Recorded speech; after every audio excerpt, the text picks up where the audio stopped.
Good afternoon, everyone. Thanks for coming out.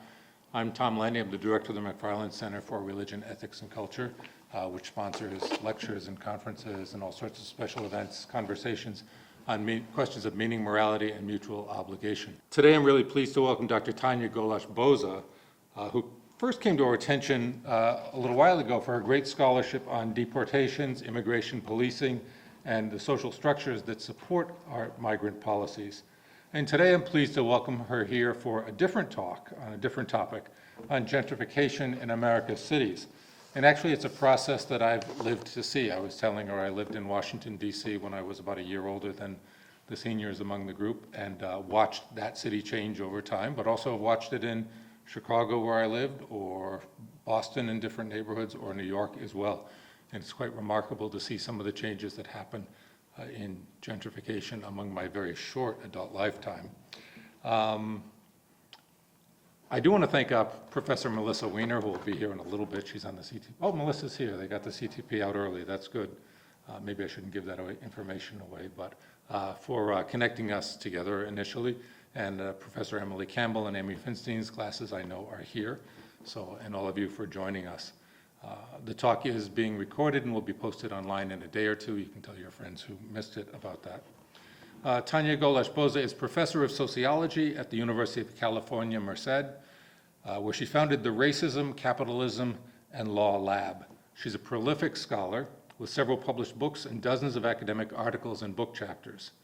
She's received several awards, including the Distinguished Contribution to Research Book Award from the Latino-Latina Studies section of the American Sociological Association for her book, Deported, Immigrant Policy, Policing, Disposable Labor, and Global Capitalism, which I would highly recommend, which was published by New York University Press in 2015. Her textbook, Race and Racisms, A Critical Approach, published by Oxford University Press, is now in its third edition and is a leading textbook in the field. Professor Golash-Boza is also a creator of the blog Get a Life, PhD, which focuses on faculty success and well-being and has over 4 million page views.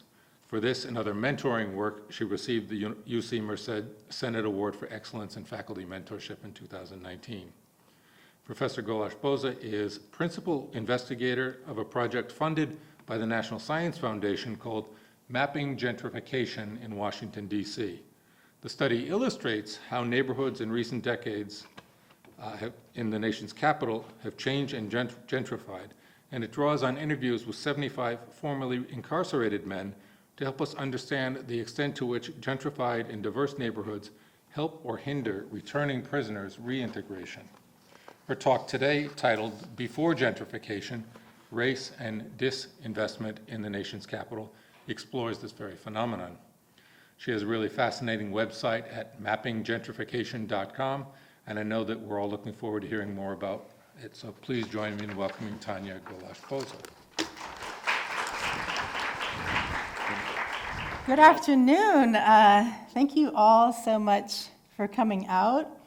I know it can be intrepid just to leave the house these days. So I'm very thankful for all of you for joining us today to hear a little bit about gentrification, or really before gentrification in Washington, D.C. Thanks so much to the center for the invitation and to everyone who worked on making this visit possible. There's lots of behind-the-scenes logistics that make an event run smoothly, and I'm grateful to everyone for the invitation and for the labor that went into this. So the work I'm going to share with you today is about Washington, D.C., which is the city where I was raised. So I hope that, well, for me it's been really fun to learn about the city where I was raised, and to understand some of those, to begin to answer some of the questions I had about racial segregation when I was a child. So I hope that I'm able to share some of this enthusiasm with you, maybe spark some interest in understanding segregation, gentrification in your own communities. So first thing to understand about Washington, D.C. is that it changed dramatically between 1950 and 1970. So fully 1 out of 3 white residents of Washington, D.C. left the city between 1950 and 1970. So it was a dramatic change. And today we're going to be talking about Petworth, which is the neighborhood where I was raised, and about a couple of other neighborhoods around it. So I'll mention them for people that might know. But the general thing to understand is we're going to be talking about those neighborhoods in Washington, D.C. that transitioned from all white, like 99% white in 1950, to over 90% white by 1970. Over 90% black by 1970, thank you. So we're going to talk about Petworth and then a couple of neighborhoods just north and south of it, but the general kind of what we call in D.C. like the uptown neighborhoods of Washington, D.C. And we're going to talk about these neighborhoods and some of the people that lived in them based on interviews that I did with people that I grew up with and then also other people across the city. So I'm going to start with telling you the story of Mark. So Mark's grandfather purchased a 2-story brick home in a neighborhood called Mount Pleasant in 1959. It was actually one of the thousands of homes African Americans were able to purchase in Washington, D.C. as white residents left. So when white residents left the city changed dramatically, but one of the interesting things about it is actually created home ownership opportunities for African Americans, because before that, black people were excluded from these neighborhoods. They were just legally not allowed to buy homes in these neighborhoods at all. So white people leaving actually allowed black people who had the means to purchase homes in these neighborhoods.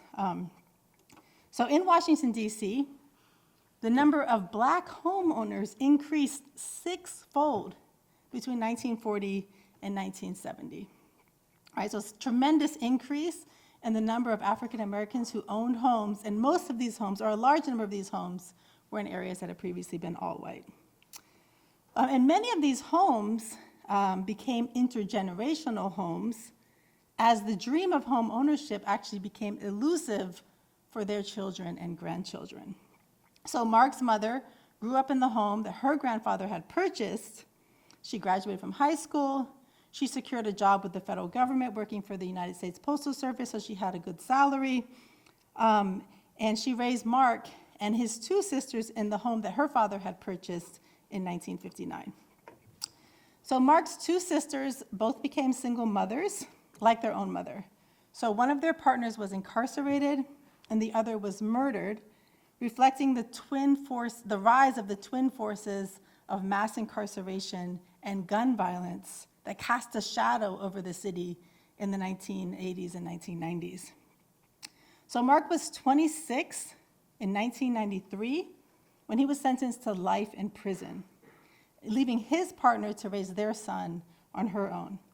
So when Mark was arrested, the federal government seized the home his grandfather had purchased, arguing that Mark was using that home as a basis for drug distribution. Even though he no longer lived at that home, it was his legal address.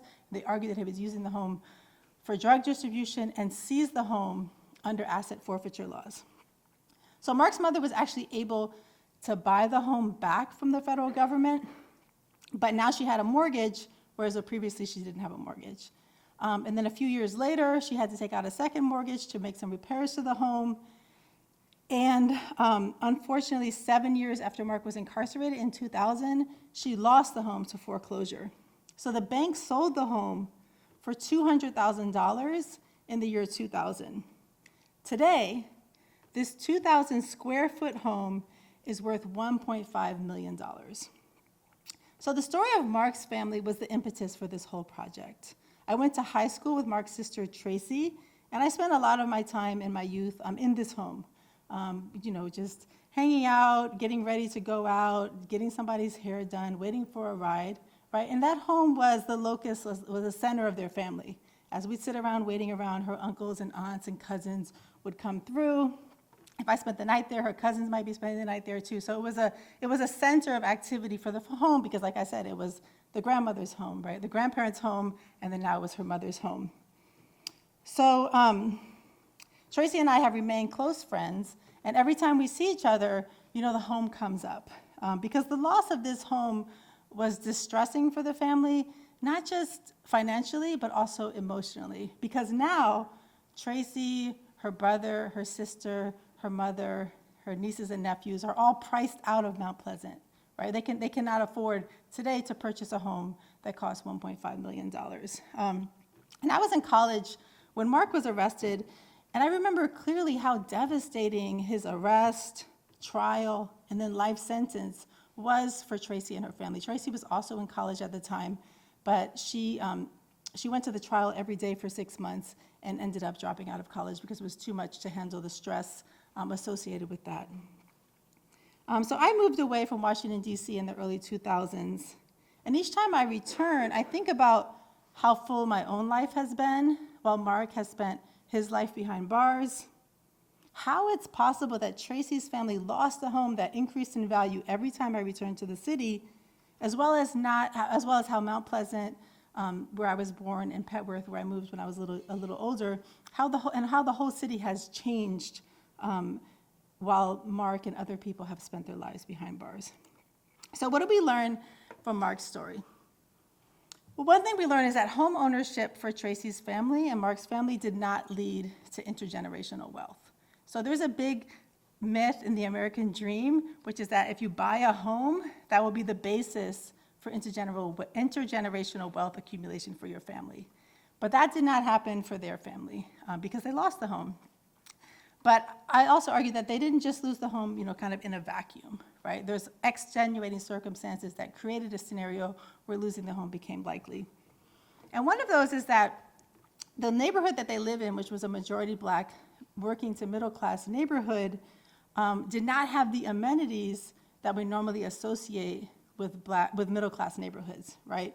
The public schools began to have problems. The rec center didn't have the equipment that it might need, right? The middle class status in this neighborhood did not translate into public goods for the community. And middle class status also did not protect this family from gun violence or state violence. So oftentimes when we think about this epidemic of mass incarceration or epidemic of gun violence in US cities, most of the time, the media and even scholars primarily focus on the urban poor. But what I found in my research is that these epidemics also significantly affected working and middle class Black families in DC. So this is what we're going to talk about today, is how this story of home ownership and loss is connected to all of these broader structural trends in Washington, D.C. So first of all, the story that we generally hear when we think about when we think about home ownership is that home ownership leads to wealth.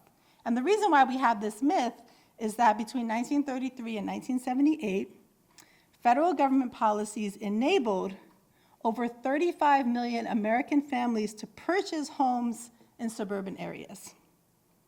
As a direct consequence of these policies passed during what's called the New Deal, these families will pass on trillions of dollars of wealth to their children through accumulated home equity. And the vast majority of these families are white. All right, so the traditional story of home ownership leading to wealth is based on home ownership in all white suburban communities where the communities were able to invest most of their resources into very well-funded public schools, which led to equity, which today has led to wealth, right? So if you've ever taken a sociology class, you probably know that there's a tremendous wealth gap between Black and white families in the United States, where today African-American families have between 5 and 10% of the wealth that white families have. And this is related largely to these New Deal policies passed in the 1930s. Now, what I've uncovered in my research is that Black families actually also, many of them were able to purchase homes in the 1940s, thanks to some of these policies that were passed. But Black home ownership has led to Black dispossession instead of Black wealth accumulation.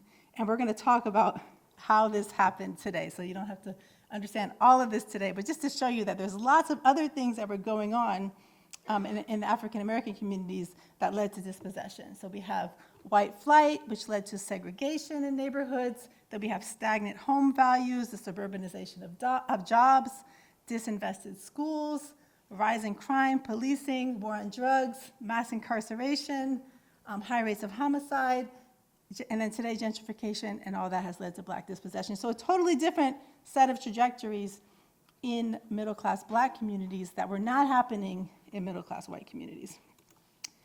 So as you can see, I'm a sociologist. I do like some numbers. I just want to give you this because this is super interesting, right? So in 1940, 22% of black families owned their own homes.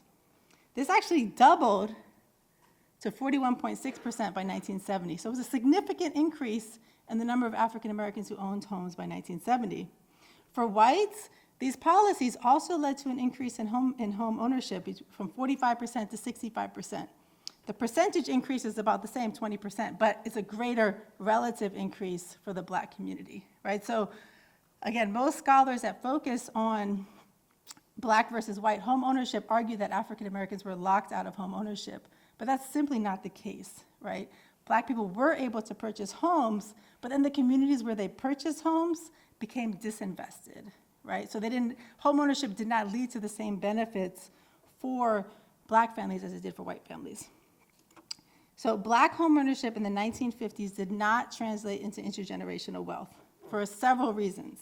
And these are the reasons we're going to go over today. First one is creation of segregated neighborhoods, right? So once neighborhoods are segregated, the government, the city, can redirect resources more easily along racial lines because the neighborhood's racially segregated. There's also a rise in black unemployment, particularly in the 1980s, as jobs left inner city areas and moved out to the suburbs.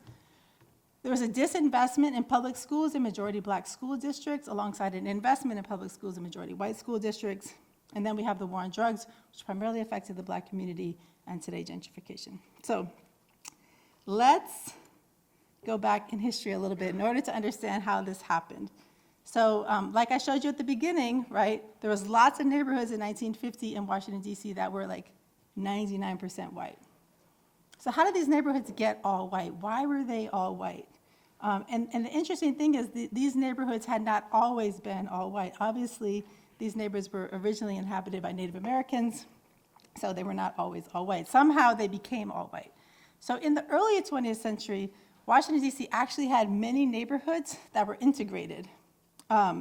So in Navy Yard, for example, which is in southwest Washington, D.C., actually southeast, it was an integrated community of black and white workers. Black workers living right next door to white workers. But this community was destroyed through slum clearance policies and in order to make way for public housing.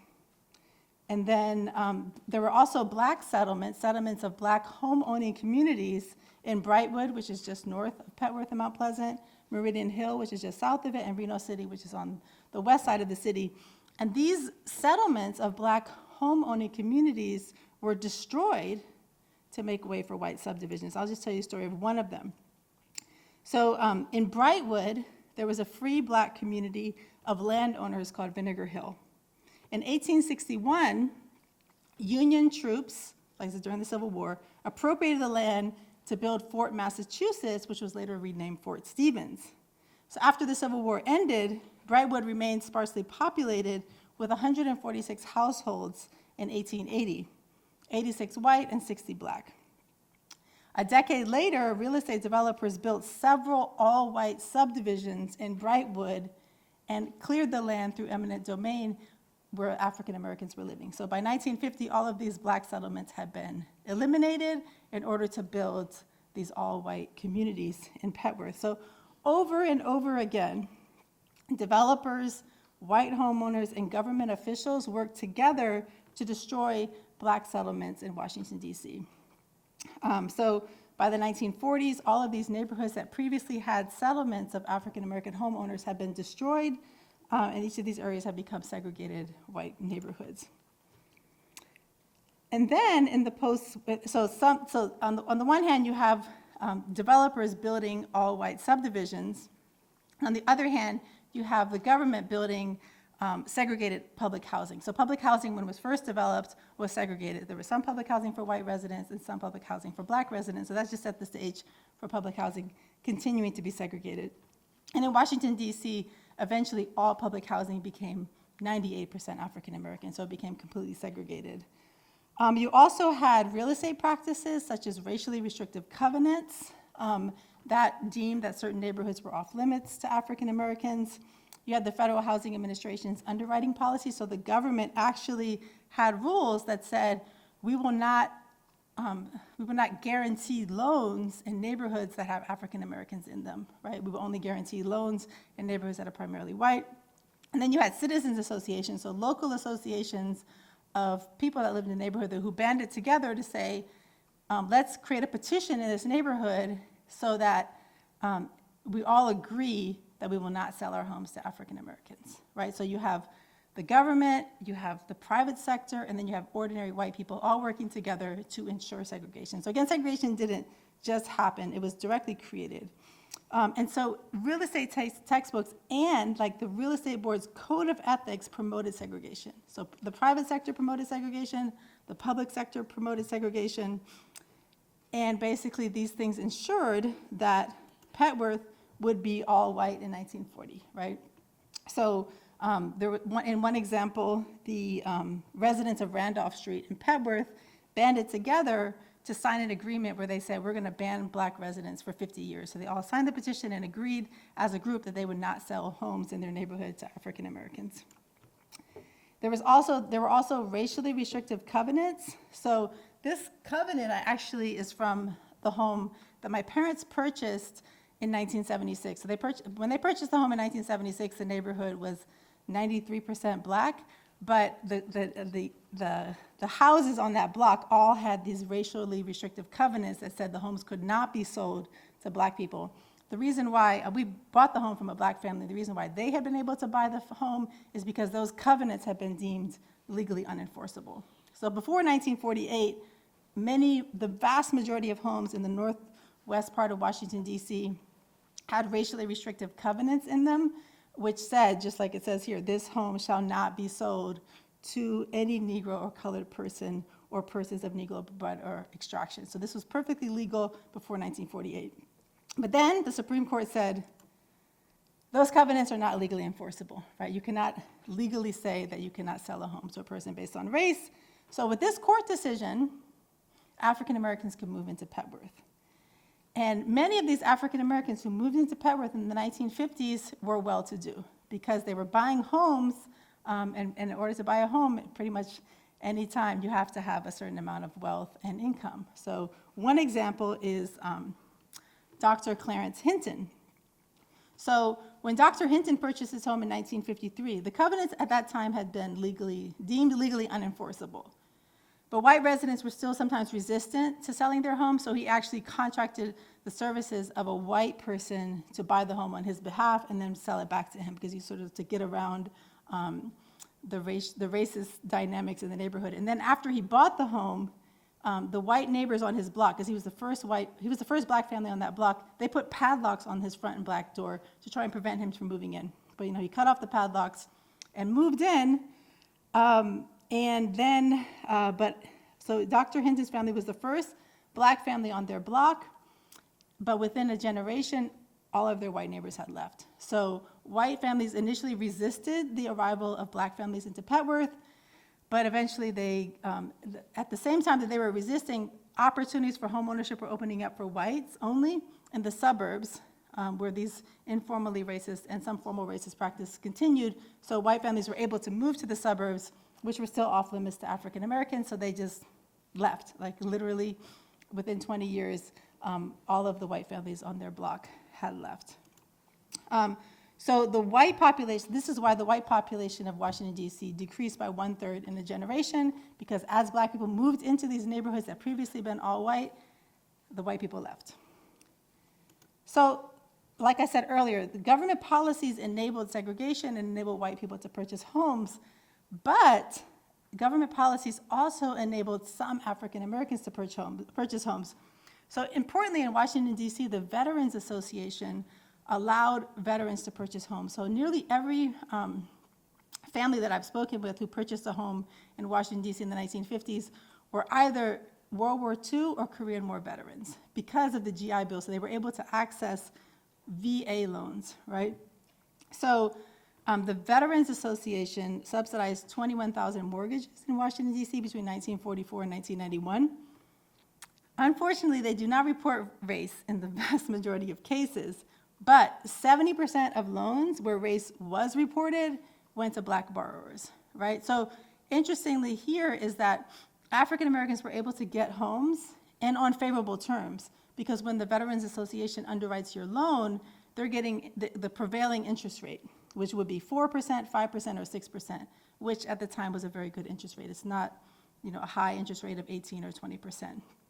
So the VA played a really important role in providing home ownership opportunities to African Americans in these neighborhoods. And again, these are nice neighborhoods with two-story brick homes, neighborhoods that just been, where whites had just lived and the white people left and black people moved in with these loans and purchased these homes. So that's why between 1940 and 1970, the number of black homeowners in Washington, D.C. increased sixfold. And then by 1980, there were over 50,000 black homeowners in Washington, D.C. But this did not translate into intergenerational wealth. And this is evidenced by the fact that today, white D.C. residents have 81 times the wealth of black D.C. residents, right? So what happened? Why is it the case that African Americans were able to take advantage of these home ownership opportunities, purchase homes? Homes are supposed to lead to wealth, but they didn't. What happened? That's the question we want to get at. So basically, it's because of segregation. Segregated neighborhoods allowed the state to redirect resources away from black communities. So in the 1970s, middle-class African Americans who wanted to purchase a home, they had a few options. Now, in 1968, the Fair Housing Act was passed, so they could choose to move to the primarily white suburbs, but they would face racial hostility, like 100%. They would face severe racial hostility. So most African Americans chose not to move to the all-white suburbs because they would face hostility, their kids would face hostility in schools. So even though it was legally allowed after 1968, most of them did not choose to move to those neighborhoods. Now, they could choose to move to the majority black suburbs because some of the suburbs also had the same transition. They were all white, and then the 1968 Fair Housing Act passed, and then black people could move there, and those suburbs transitioned to all black.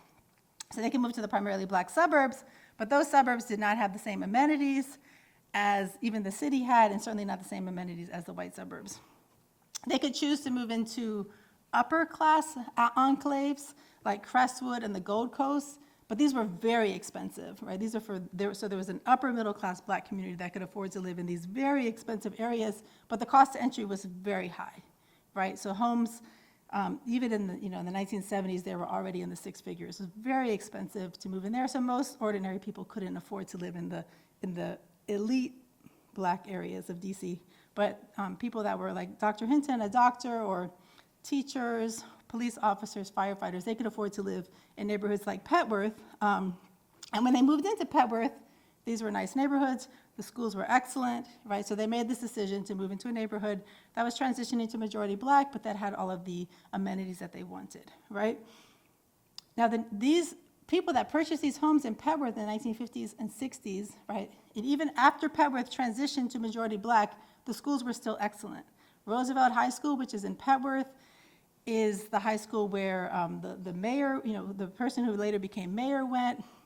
It's the high school where, oh my God, I can't remember her name, but there's a famous author, I don't want to get her name wrong, especially if we're being recorded, the woman who wrote The Warmth from Other Suns, I can't remember, her name is skipping me right now, which is Isabel Wilkerson. This happens when you get a certain age, words just like pop out of your head. Okay, so Isabel Wilkerson went to Roosevelt in the 1960s, the president of a well-known college, so it was a good school in the 1960s, right? So it was a reasonable choice to move there, but it would have been impossible to predict that the way the neighborhood was going to change at that time. So let's look at that a little bit. So what happened? So Washington, D.C., the D.C. public school population increased from 100,000 students to 150,000 students between 1954 and 1970, right? So 1954 is, what is 1954? Why is that important?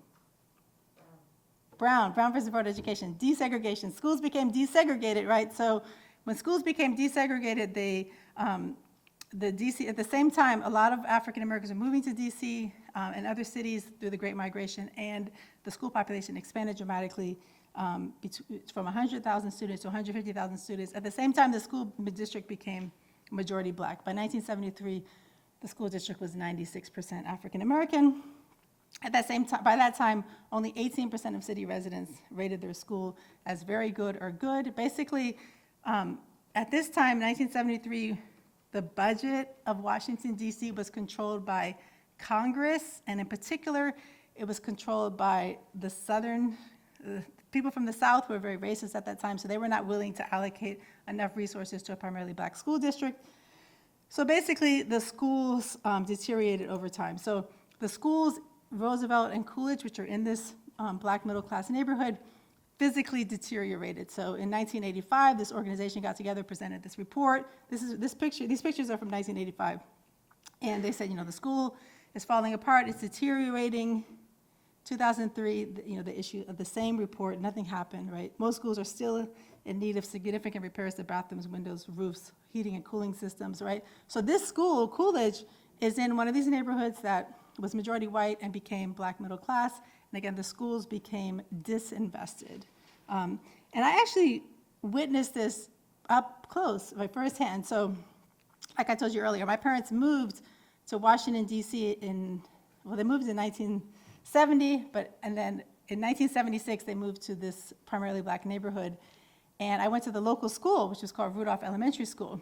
And when I was 6 years old, I was in second grade, and I transferred from Rudolph to Lafayette Elementary School. And again, I was only 6, but I could see the difference, right? Lafayette, this is the library at Lafayette Elementary School. And actually, I got this picture off the internet because it was on the construction company's website, and they were talking about how they were going to remodel this library, which already looks amazing. I guess they're going to make it even better. But basically, Lafayette Elementary School, which was on the other side of the park where I transferred to, was majority white, and Rudolph Elementary School was majority black. So they are the same school district, so ostensibly they should have the same resources. But what happens at Lafayette, which again was majority white, is that the parents who sent their kids to that school had more resources. And basically, my mother said, when you enrolled in Lafayette, you're expected to donate, at the time it was $200 a year to the PTA, which was a significant amount of money in the 1970s. So they were able to amass local private resources, including obviously their friends that own construction companies, to make the school better, right? So the differences between Rudolph and Lafayette were evident to me, even though I was only 6 years old. And then I continued to live in a primarily black neighborhood and go to school in the primarily white neighborhood. So I was able to continue to see these differences. So Petworth is a primarily black middle-class neighborhood that experienced disinvestment. White people that moved to Montgomery County moved to houses like these, and they had very different trajectories, right? For example, in the primarily black schools, many reports came out that said that the teachers were underpaid and overworked. There was a lack of humanities programs, of music programs, of language programs, and there was a real lack of AP classes in the primarily black neighborhoods. In addition to this, so there's this disinvestment, but then there's the violence of disinvestment. So as these schools became underfunded, as community centers became underfunded, as the jobs went to the suburbs, a sense of despair arose in the community. So this impoverishment, alongside the availability of handguns from neighboring Maryland and Virginia suburbs, and the arrival of crack cocaine in the mid-1980s, all of this created the conditions for an unprecedented wave of gun violence. So Petworth, which again is a black middle-class neighborhood, had a very high homicide rate in the 1990s, right? And nearly all the victims of homicide in this area were young black men. So by the time I was in high school, we had moved to 16th Street, which was on the edge of this community, and that meant that I could attend Wilson High School. So Wilson High School served the upper-class black communities of Shepherd Park and some parts of Petworth. So some of the African Americans on this side of the town were able to go to Wilson High School. So Wilson High School was an integrated high school, and it was one of 2 integrated high schools in Washington, D.C. All the other high schools were almost all black, like 99% black. But there was one experimental high school that was integrated, and then Wilson was also integrated. But Wilson's location in a primarily white area, wealthy area of Washington, D.C., did not actually protect it fully from the wave of violence that swept over the city in the 1980s. So on January 27th, 1989, there was a shooting at my high school. 2 young men with guns showed up at 2:25 p.m. and launched a barrage of gunfire into the crowd of students leaving school. So 4 students were injured and rushed to Children's Hospital. They survived, and they would not be counted among the 434 people murdered in the city that year. And every time I see a school shooting on the news, I think back to this moment, because it was completely, I mean, there was obviously surprise, in the media, but not to the level that we see when primarily white schools get shot up today, right? So the school superintendent said, I don't think our schools are safe, but neither are any other places in the city today. So that just gives you a sense of the level of generalized violence that was taking place in Washington, D.C. in the 1990s. And what's important to know about this is that this violence was not restricted to impoverished communities, right? The violence was across the city, and it affected, and when there's gun violence, it does, obviously people are murdered, and that's very sad, but there's rippling effects of this gun violence on families and communities. So this was felt across the city. So in addition to gun violence, or in response to gun violence, so one could easily see that the rise of violence in Washington, D.C. was due to the disinvestment that came as the city transitioned to become a majority Black. But the state saw one response to this violence, and that was incarceration. So the wave of violence led to a wave of incarceration. So by 1994, DC's incarceration rate peaked at 1,712 residents per 100,000 residents, 1,712 incarcerated people per 100,000 residents. So that was 4.4 times the national average, and it was the highest rate not only in the United States, but also in the world. So by the end of the 20th century, by 1994, Washington, D.C. had the highest incarceration rate in the world. And the vast majority of people that were incarcerated were African American men. So in the 1990s, half of Black male youth in Washington, D.C. were in the grips of the carceral system, right? So they were either incarcerated, awaiting trial, had a warrant out for their arrest, on probation or parole. So half. So when half of Black male youth are under the purview of the carceral system, again, it's not affecting just a small percentage of the population. It's affecting people across class statuses. In the 1990s, 4,000 Black men were murdered, right, again, and this is creating ripple effects of devastation across the community. I know you all probably heard that the murder rate in Chicago is high today. That's true.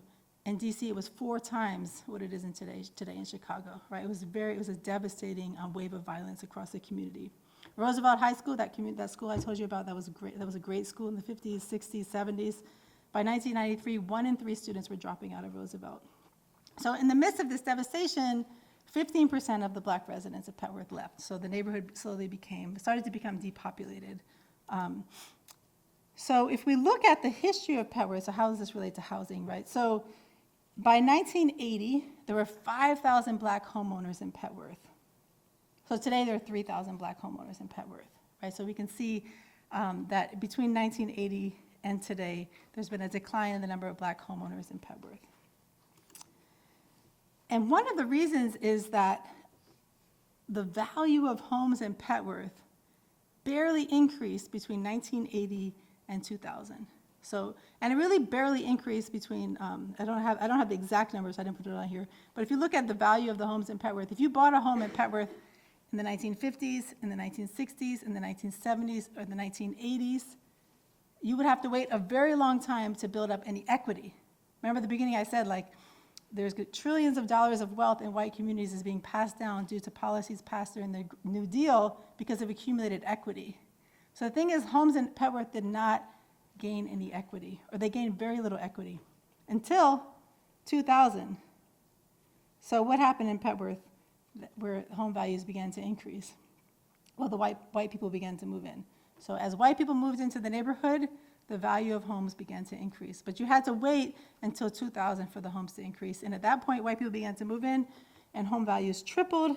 And this led to this phenomenon called home flipping.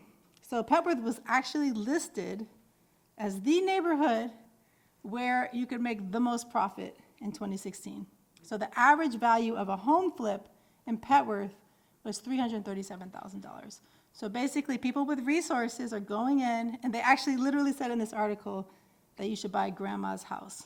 So you go in and buy grandma's house, which has been nicely kept up over the past 50 years, and you flip it. And this actually happened to the Hintons' home. So the Hintons purchased their home for $15,000 in 1953. They sold it in 1998 for $230,000. But that's not a profit. Does anybody know why? Yeah, inflation, right? So you can do the math, but $15,000 in 1953 to $230,000 in 1998 is basically the rate of inflation. So you're not really making any money off of that investment.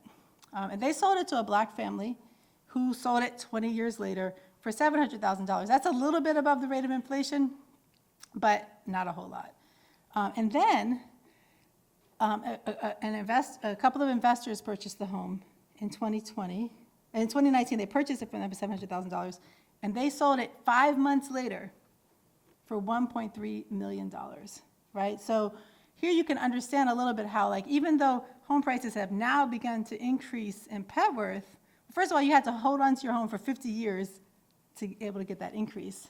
And secondly, you'd have to have the knowledge and the wherewithal in order, and the resources in order to this is actually a picture of the home before it was renovated. As you can see, it's a perfectly nice home, right? But they actually, so the investors came in, probably dropped $100,000 on it to fix it up, and then resold it. So you have to have those resources in order to invest and sell it for the $1.3 million.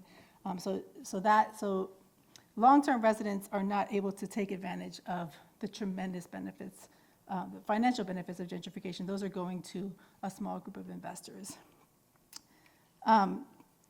So when Petworth was primarily black, it experienced disinvestment, and this disinvestment works in various ways to depopulate the neighborhood, making it an optimal site of reinvestment. And today, Petworth has become profitable once again, but it's also become unaffordable for long-term residents. So what do long-term residents have to say about this? So Antoine says, the city is cleaner, crime is down, but they push too many of us out, and the prices are high. So it's good and bad. So the neighborhood's getting nicer, but we can't afford to live there. And Kwame said the same thing. You come to a place that you've been your whole life, people are looking at you strange, like you don't belong here, you feel uncomfortable, right? So the neighborhood is changing, but again, these black people that are from Petworth are walking around the neighborhood, people are looking at them funny, right? That's what interviewees tell me over and over again, that they're going places they've gone all their life, and these new residents are coming in and looking at them funny. There's lots of new businesses, but they don't necessarily cater to the long-term residents. And then the neighborhood is also becoming unaffordable. So Darnell says, the neighborhood's changed a lot, but I feel sometimes like I'm out of place when I step out of the house. It's becoming a place where I would not be able to afford to live. And Kwame says the same thing. There's a new apartment building. I like to live there, but obviously I can't afford it. So Darnell still lives in this neighborhood, but he lives in the home that his grandmother purchased in the 1950s, and his grandmother passed that home to his aunt. So his aunt owns the home, and she allows him to stay here. But basically, the only way to keep the home would be she'd have to pass it to one family member, and he'd have to pass it to one family member. So sometimes people do that, but as you can imagine, just imagine if your parents had a $1.5 million home and they gave it to one person in your family, especially your grandparents, you got all your cousins, everyone to contend with. So it's not the norm, right? People do that sometimes because they really want to keep the homes in the family, and usually there's not one person that can buy everyone out. Occasionally you have a situation where one person can buy the rest of the family out, but usually there's like 10 inheritors at that point. So it's a lot of people to buy out, and people don't necessarily have the money to do that. So basically what I've argued today is that white homeownership has led to white wealth, and black homeownership has led to black dispossession through these series of structural factors that have made it difficult for African Americans to extract value from homes that they've purchased. So what can we do? Well, we can support affordable housing in neighborhoods that are gentrifying, support homeownership programs for low-income residents, reinvest in the community in ways that do not lead to the displacement of black residents. Those are all my official policy recommendations.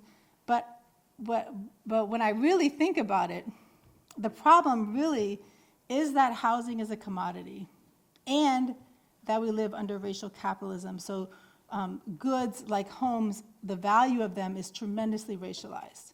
So basically, in order to fix this problem whereby home ownership only leads to home equity. For some groups, the only real solution is to take housing out of the market, to decommodify it, and make housing a human right. Because there's really no, when we live in a racist society, there's really no easy, quick fix solutions to racism. Because basically, over and over again, the value of a home is determined by the number of white people that live in a neighborhood. So as the neighborhoods have more black residents, the values of the homes decrease. And that's not going to change, right? So long as we assign value to homes and land, and so long as we live in a racist society. So the only solution to this problem is to decommodify housing and make it a human right. So thank you.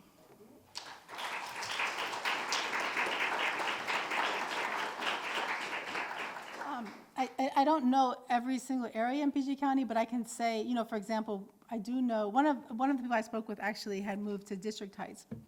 His father was like a big-time TV producer, and his mother worked for the federal government. So they were very well-off black family, and they purchased a home in District Heights in the 1970s when it was majority white, and their neighborhood did experience white flight and decline, so very similar to kind of what I described here. And then they moved to Landover, you know, so they kept trying to, you know, but basically they, you know, your first home, if you're able to buy your first home and it's like a starter home, then you accumulate equity, you can move to a nicer place. So they were able to escape that. They were able to purchase in Landover anyway because they had such high incomes, right? Without that, they would have been stuck in District Heights. So I think, and the thing about PG County is, Washington, D.C. was actually relatively safe from the housing crisis of 2007. Home values didn't decrease dramatically, but PG County was one of the worst affected. Like, I actually have friends that bought homes in PG County for $700,000 in 2005. Homes that maybe today are just now coming back around to being worth $700,000. So again, they had to wait now it's 15 years, right, for their homes to just recuperate and not even taking into account inflation. And the schools in PG County, some of them are good, but they're not as good as Montgomery County, right, which is majority white. So absolutely not. I mean, I think it continues to be a problem, but there are some, I mean, there's always going to be some examples. I think like Columbia, Maryland, like going a little bit farther out, is a model of an integrated community that has, as far as I understand, managed to maintain good schools. But I think when that happens, it's also like Shepherd Park in Washington, D.C. was able to maintain its status as an integrated community with great schools, but it's upper class, right? It's not middle class anymore. But so Shepherd Park is, you know, very well-to-do, and that community was able to stave off white flight, but you know, the average income in Shepherd Park in 1980 was $100,000, right? So and today, you know. So I think there's, you know, class and race, and there are exceptions, of course, but there's still the broader generalized problem. But thank you for sharing about Cheverly. Yeah. Yeah? Do you think it's significant that D.C. is not a state, like it's a district? Yeah, so is it significant? I mean, it's certainly significant because a lot of the time that I was talking about is before home rule. So in 1978, Congress transferred the authority to Washington, D.C., for the most part, to manage their own affairs. And before that, no. So actually, D.C. is now only 41% black today, as of the 2020 census. So, and the movement for D.C. statehood is stronger than ever.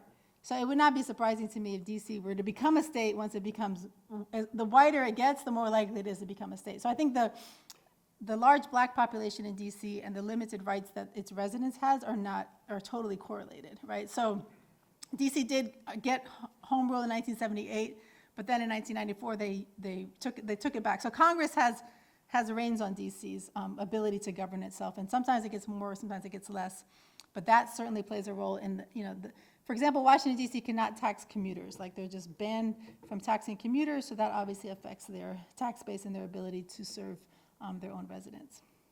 The way to support affordable housing as a regular person is to find out what's going on in the city that you live in. So, I mean, it depends on the city that you live in, but if you're living in a city that's growing, and most cities are growing because, population is growing, as cities grow, cities don't just grow like unplanned. The city council always has a role in sort of thinking about where are we going to allow people to build new buildings, and then every time a developer requests a permit, et cetera, there needs to be there's a question about zoning, and there's a question about what's called inclusionary zoning. So for example, if you pay attention to what's going on in your city, you can pressure your city council to include provisions for affordable housing in any new, like anytime there's a developer that wants to build a housing development, the city can require the developer to have 10%, 20%, 30% affordable housing, right? So that's something that, and that's always going on, like depending on the city that you live in, how big the city is, and the role of the city council in making those decisions, this is ongoing all the time. So you can do that as an individual, but it's best to do it as a group. So most likely, whatever city that you live in, there's some group already working on affordable housing, so to getting connected with that group. And then, and I think with regard to local politics, it's remarkable how you can, especially in smaller towns, smaller localities, you can have a direct impact. You can email, you can call, you can show up to the city council meeting, and you can let them know that you're interested in affordable housing, right? Because the other people that don't want affordable housing, they're going to come say, we don't, they won't say this exactly, but basically we don't want that riffraff in our neighborhood. But they'll use all kinds of things like about preserving the historic character of the neighborhood, blah, blah, blah. So those people are going to be telling the city council they don't want inclusionary zoning. So having a voice that speaks back and say that we do want inclusionary zoning in our neighborhood. And I'll use exclusionary zoning as one example, but there's many, many provisions that the city council can pass, and whatever affordable housing organization that you have in your city is probably on top of that, yeah. I mean, Washington, D.C. is, let's see, it's interesting because it's a city, right, like without a state, so it's very different from most of the time you have a city within a state, so there's convergence, or there's ways that things are negotiated. But yeah, certainly, so in the 1980s, right, the government engaged in very, basically in the 1960s, 70s, and 80s, the federal government and the local government subsidized the building of highways, right? So there was other things that there's other ways that we could have spent money, right? But we very specifically decided to subsidize highways through neighborhoods. Offices like the National Institute for Health, the Pentagon, decided to set up in the suburbs. They could have set up their offices in the city. So those are all like conscious decisions that were made. And I think any decision that's made by government officials about where to put resources in the United States is always influenced by race, right? Like absolutely, or by racism, I should say, right? It's definitely a factor that has played a role for sure. So I think as a general rule, there's a reason why the suburbs are there. And DC is kind of is filled in for the most part. But just to give another example, I used to live in Chicago, and it would just be remarkable to me because you would drive from the primarily black area on the west side of Chicago out to the primarily white suburbs, and there's like nothing in between. And it's like, why don't these people that spend all this time commuting, on this crowded highway to go 30 minutes out to the western suburbs of Chicago, why don't they just live here, which is closer in? But they don't want to live close in because that's where the black people were living. So I think there's, race and suburbanization are intricately tied together. The DC Metro is interesting because today, the areas where there are metro stations are being gentrified, but it wasn't immediate. So it is interesting how the metro was built and gentrification didn't happen immediately, but today it is happening. So my father's actually a bus driver, and he commented that developers build, Petworth now has a subway station. It didn't have one when I was growing up. So the Petworth Metro was built with taxpayer dollars, but those taxpayer dollars make all of those apartment buildings, new condos around Petworth, worth so much more. But when those developers built their apartment buildings, the city didn't tax them more because of their proximity to a metro station, but it could have, right? I mean, the city controls taxation, so the city could have made the developers pay, and they didn't. So basically, the developers made a ton of money off of building large apartment buildings near metro stations, and they're totally benefiting from this city investment in infrastructure, but not really paying that many taxes on it. Instead, the city incentivized developers to build apartment buildings. So Washington, D.C. City Council mayor, in the late 1990s, they said specifically, we need a plan to attract 100,000 new residents to the city, and these residents should be people that have high incomes that don't demand a lot of services. So they supported developers who would build apartment buildings that would cater to those, to businesses that would cater to that population. So it was very much a deliberate plan on the part of the government to tax individual residents that moved to the city, but they didn't really tax the developer. They gave incentives to the developers. This is a covenant. So if you own a home or if you live in an apartment, someone has a deed to your home, right? It's a piece of paper that says this home is yours. So inside of the home, if you live in like a subdivision, your deed might say, everyone in the subdivision has to have curtains that are either white on the back or black on the back. Like we don't want anyone with you can't have no curtains, you can't have green curtains, so there's all kinds you can put whatever you want in a covenant, which is an agreement. So that you buy this house, your grass shall not grow more than 2 inches high. That's a covenant in the deed, right? So this is a racially restrictive covenant that says, this house shall not be sold to people of color, basically. So anyway, so you can put whatever you want, and not whatever you want, because you can put this these are still in the deeds, not just in Washington, D.C., but in cities across the country, but they're not legally enforceable. So they're still there, but you can't enforce them. Yeah, you can peg rent to inflation, so you can argue for rent control, right? So the city council could easily pass a law that said, oh, really? Rent control is illegal? State. Okay, well, then you have to ask the Massachusetts. But basically, unfortunately, I didn't know that. Wow, okay. It was legal until the 90s. Okay. And then the state took away the authority from cities. Cambridge, Boston, places had legal rent control. I don't know. And they took away okay, so rent control, just so you know, is like the city, in some cities say you can't increase the rent more than a certain amount a month. But if that's illegal in Massachusetts, then there may be other ways. One thing they have in Washington, D.C., which is super interesting, is that if an owner of a building wants to sell the building to a developer, they have to give the tenants the first right of purchase. So that the building can't just be sold off to someone else. They have to. So the tenants are sometimes able to come together and purchase the home, and then and the city can sometimes subsidize that. It can offer subsidies for those purchases so that low-income people are able to purchase their own homes. Yeah. No, thanks. I appreciate it. I was like, wow. Okay. Well, anyway, Tanya will be happy to answer individual questions afterwards, I'm sure. Thank you, everyone, for coming. Thank you. Thank you. Thanks, everyone.